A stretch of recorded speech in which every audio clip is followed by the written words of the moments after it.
quero novamente falar algumas coisas acerca da nossa vida no dia a dia. E muitas vezes existem assuntos que nós temos opiniões diferentes, opiniões divergentes da grande maioria das pessoas. E às vezes a gente tem medo de expor a nossa opinião. No meu caso, eu exponho o meu pensamento na grande maioria das vezes e nem sempre as pessoas concordam, porque ninguém, na verdade, é obrigado a concordar. Nós precisamos entender que as pessoas possuem opiniões diferentes, mas uma coisa é certa: quando a gente está com vontade de aprender coisas novas, quando a gente está com vontade de ser feliz e quando as pessoas apresentam fatos reais, não tem como a gente contestar aquilo que é um fato real. Eu estou para fazer 45 anos e quando eu tinha assim uma média de 15 anos, era muito comum, principalmente na minha cidade, mas isso era a nível de Brasil, todo, né? Mas na minha cidade era muito comum. Acontecia muito de meninas na faixa de 15 a 18 anos engravidarem e se tornarem mães solteiras. Era algo muito comum. Eu diria assim que de cada 10 garotas, 7 tomariam essa decisão de engravidar antes do casamento ou de se tornar mãe solteira, como na maioria dos casos acontecia, né? Ficavam abandonadas pelos seus parceiros, né? Que na verdade ainda não era esposo, não tinha um compromisso com elas. E naturalmente que eu não segui por esse caminho. Eu via o sofrimento de muitas jovens, eu vi as decepções, eu servi, digamos assim, de ombro amigo para escutar o desabafo de muitas delas que achavam que eram amadas, né? E de repente, quando isso acontecia, elas ficavam sem chão, porque muitas não tinham o apoio da família, e às vezes a família sustentava, mas sustentava na base de muita briga, né? Apontando aquele erro continuamente. Então eu venho falar disso nesse momento, porque as coisas mudaram um pouco, mas não mudaram totalmente. Uma das coisas que mudou bastante é que hoje muitas mulheres, quando elas chegam, acho que devido a ter se tornado mais fácil a compra de comprimidos e outros métodos anticoncepcionais, delas engravidarem mais tarde. E muitas dessas mulheres, quando chegam a esse tempo, né, elas também, muitas já possuem uma renda para se sustentar. Então isso faz com que facilite muito as coisas. Mas aí a gente não vê a mudança em si, né, de ter acabado o problema. E eu, certa vez, assisti durante um congresso, um pastor nos orientava acerca de como proceder quando acontecesse de um jovem engravidar a filha, né? Ele falava: se fosse minha filha, como ele procederia se fosse com a filha dele? Ele não mandaria esse jovem se casar com ela, ele não forçaria, porque segundo ele, o homem que não havia respeitado aquela menina, aquela mulher, sendo propriedade do pai dela ainda, pertencendo ao pai, à mãe, né, à família, como que ele respeitaria quando fosse dele, que tivesse na mão dele? Então, esse entendimento desse pastor, eu vi algo assim muito diferente. Ele dizer que, no caso dele, se um namorado de uma filha dele a engravidasse, ele não forçaria ela a se casar com ele. Ele não faria questão do casamento, da união dos dois. E, na verdade, na década de 80, 90, muito acontecia assim. Às vezes existiam famílias que tinham menos recursos ainda e às vezes os pais não tinham nem conhecimento para poder ir atrás. E haviam casos que era obrigado, né? Os pais se reuniam, né? Um pai chamava o pai do namorado e forçava o casamento. Só que forçar esse casamento não era garantia de sucesso e nem de felicidade. Eu acompanhei um casal exatamente no final já da década de 80, pude conviver, né, com um casal onde o rapaz havia engravidado a jovem namorada dele. E qualquer desentendimento que eles tivessem, eu mesma presenciei isso, ele falava assim: eu me casei com você porque você estava grávida. E eu perguntava para mim mesmo, mas não estava grávida dele? Então o que ele estava fazendo era algum favor? Não, nada mais justo dele ser homem e assumir aquela mulher definitivamente a criança. Só que esses conflitos muitas vezes geram muito sofrimento. E a minha parte em trazer essas histórias aqui é conscientizar qualquer um que seja, que possa ouvir essa mensagem e se conscientizar. E uma das coisas, assim, primeiro para jovens, tanto vale para meninos como meninas. O nosso cérebro, ele só está maduro para os relacionamentos sexuais a partir dos 18 anos. Só que também não quer dizer que você completou 18 anos, você já tem que ter relações. E também outra coisa, como o cérebro não está maduro, vira um monte de sentimentos bagunçados dentro de nós, na nossa cabeça, no nosso coração, na nossa mente. E isso causa grandes transtornos. Então, os pais precisam também orientar que não precisa ter pressa. Eu sempre oriento os meus filhos a curtirem o máximo que puder o tempo da infância, porque o tempo da infância ele é limitado. Agora, o tempo de se tornar adulto não é limitado. A gente não sabe se uma pessoa ficará adulta durante 90 anos, durante 50 anos, durante 20, durante 10.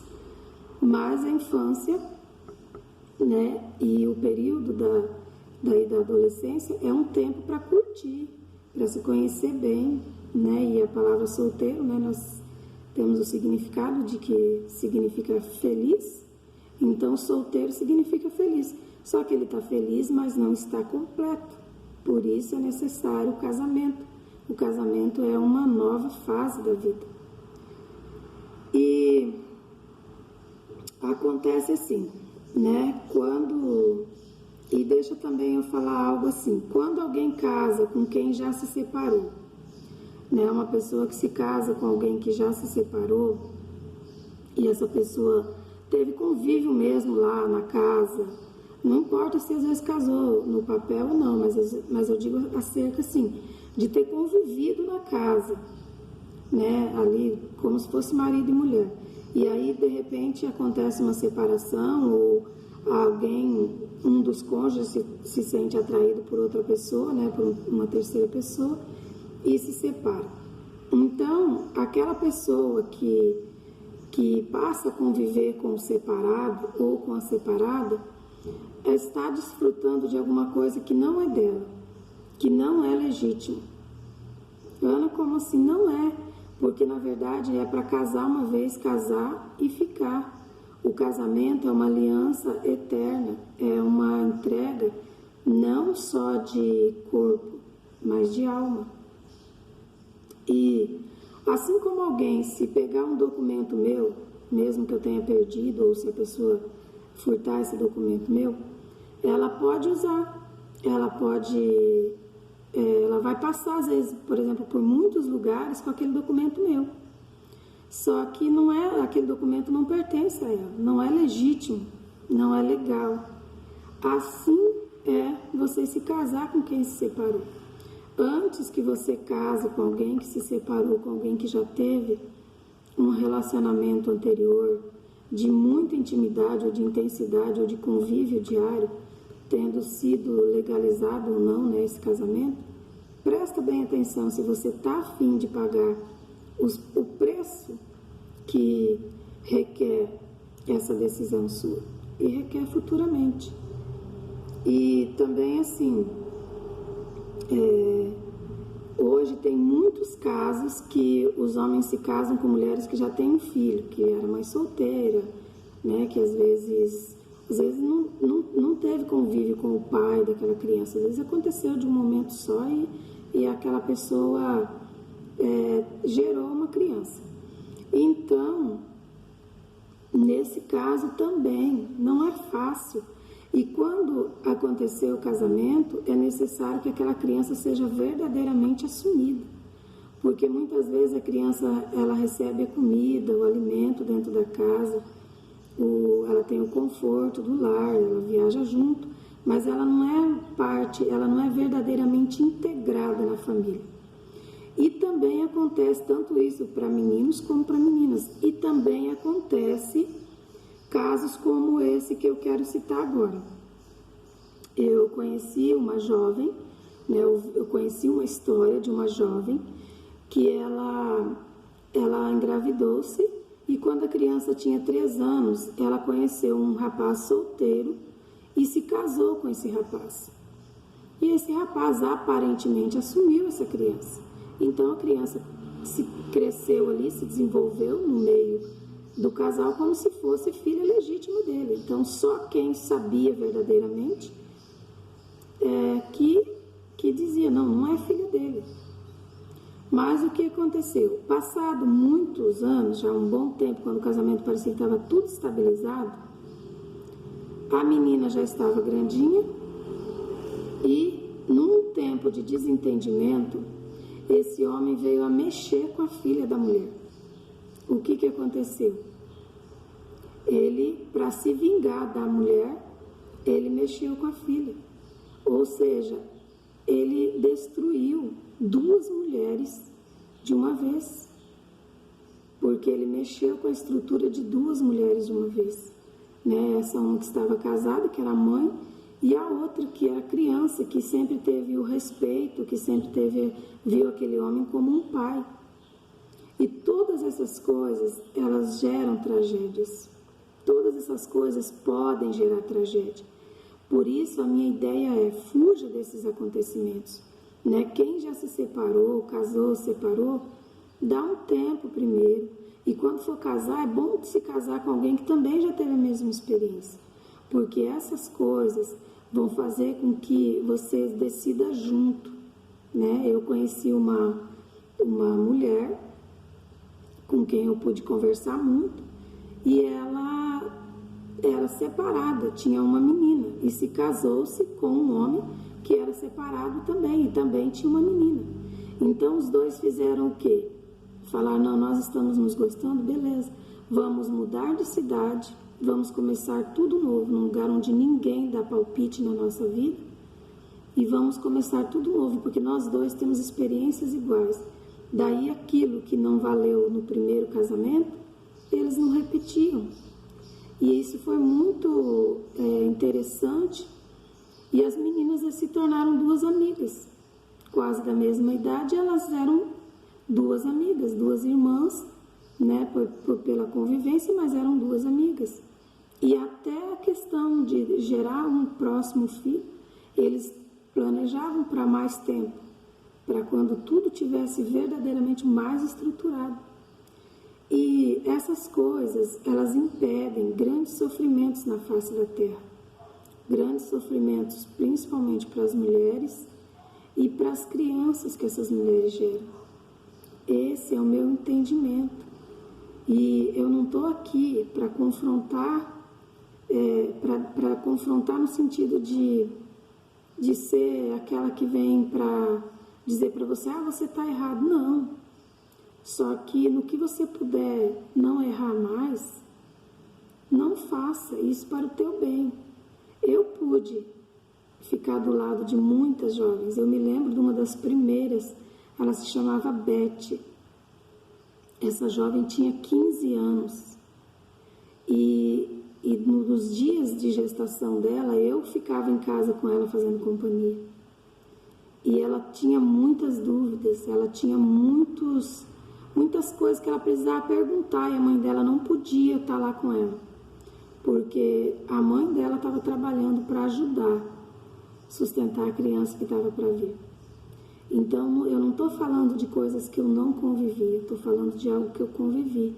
Então, fica aqui, né, o meu parecer acerca desse assunto. Então, desfrute daquilo que é teu por direito, daquilo que é legítimo, né? Não mexa em famílias já estabelecidas, porque você vai sofrer, você vai colher frutos amargos. Essa é a minha intenção, te livrar de comer frutos amargos.